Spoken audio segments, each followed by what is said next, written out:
everyone, welcome back to my YouTube channel.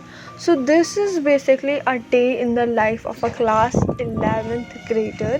So without any further delay, let's start this video.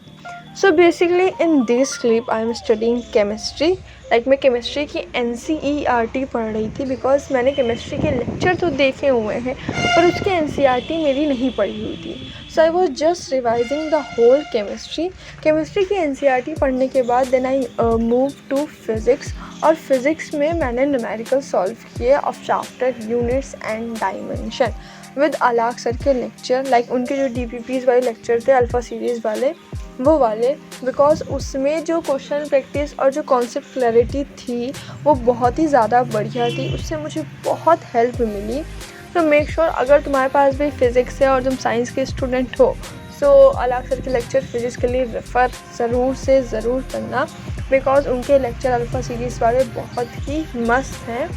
Also for physics मैंने लर्नो hub के भी lecture देखे हैं, then arjuna जे की भी देखे हैं. ऐसे बहुत सारे चैनल्स हैं जिनके लेक्चर देखे हैं. As you all know I am totally studying from YouTube. I don't have any batch except मेरा NSCB वाला batch. NSCB class 11th batch है मेरे पास बिकॉज मैं उससे NSCB की प्रेप कर रही हूँ तो उसके लिए मुझे बैच लेना पड़ता है.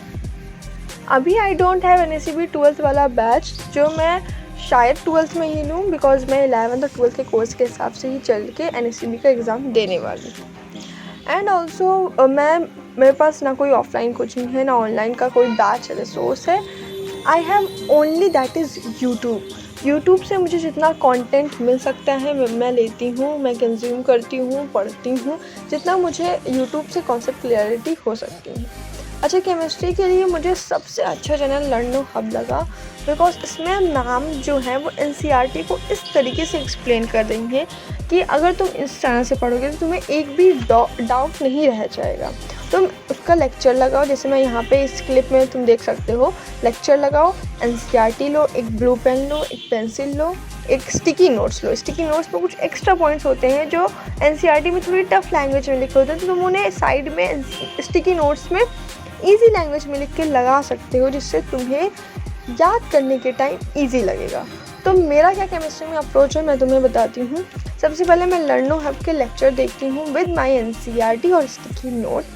लेक्चर ख़त्म होने के बाद मैं NCERT को खुद से पढ़ती हूँ. मैं NCERT को 2 से 3 बार रीड करती हूँ हर एक पर्टिकुलर चैप्टर को लेक्चर ख़त्म होने के बाद. ऑल्सो तुम लेक्चर के साथ भी NCERT पढ़ सकते हो. मैं लेक्चर के साथ साथ भी NCERT पढ़ती जाती हूँ ताकि मुझे समझ में आए कौन सा कॉन्सेप्ट मैम कहाँ पे पढ़ा रही हैं या कोई ऐसा पॉइंट जो मुझे थोड़ा टफ लगा जो मैम ने ईजी करके बताया तो मैं वो वहीं पे लिख लेती हूँ. So that is my approach.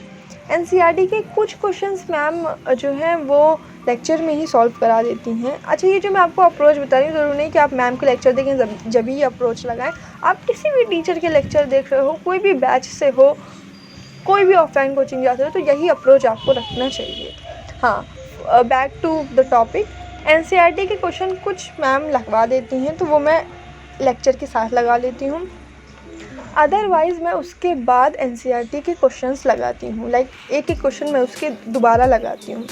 NCERT की क्वेश्चन प्रैक्टिस करोगे तो बेस स्ट्रांग होगा. देन तुम अलग अलग बुक मेरे पास जितनी बुक हैं उस पर तुम जा सकते हो.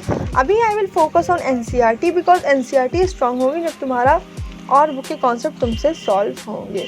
सो केमिस्ट्री के लिए मेरे पास यही अप्रोच है और केमिस्ट्री मेरी बहुत बढ़िया चल रही है. I am on the second chapter last का क्वांटम वाला बचा है वो भी ख़त्म है. ठीक. और UT में भी हमारे PA1 जो होते हैं पीरियोडिक असेसमेंट 1 या कुछ स्कूल में इसको UT यूनिट टेस्ट भी बोला जाता है. इसमें हमारे 2 ही चैप्टर आए थे तो ठीक है, वो अच्छा चल रहा है.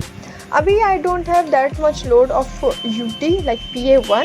अभी I was focusing on half yearly because मैं UT तक तो स्कूल गई ही नहीं सो उसका मैं इतना लोड लेके क्या करूँगी. So I will focus on half yearly exam. Half yearly तक का सिलेबस मुझे एटलीस्ट ख़त्म करना है ताकि मुझे क्वेश्चन जब एग्ज़ाम आए तो उन्हें क्वेश्चन को देख के मुझे ऐसा लोड ना लगे या मुझे प्रेशराइज ना फील हो. इसलिए मुझे हाफ ईयरली तक का सिलेबस एटलीस्ट ख़त्म करना है. ये मेरा अभी का गोल है. अब जुलाई अगस्त सितंबर में हमारे हाफ ईयरली होंगे तो उससे पहले तो अगस्त के हाफ तक तो मुझे वो ख़त्म कर ही देना है. So that's my whole goal. अभी मैंने आपको अपनी सारी प्लानिंग बता दी है। अब आप बताइए मुझे कमेंट में कि आपकी क्लासेस कैसे चल रही हैं, कौन से बैच से हो या कौन सी स्ट्रीम से हो, सब कुछ कमेंट में ज़रूर बताना। अब मिलते हैं नेक्स्ट वीडियो में with a new study vlog. अगर तुम्हें भी इस तरह के स्टडी व्लॉग या स्टडी विद मी वाले सेशंस देखने हैं ताकि तुम्हें मोटिवेशन फील हो, so make sure to subscribe my YouTube channel. Thank you.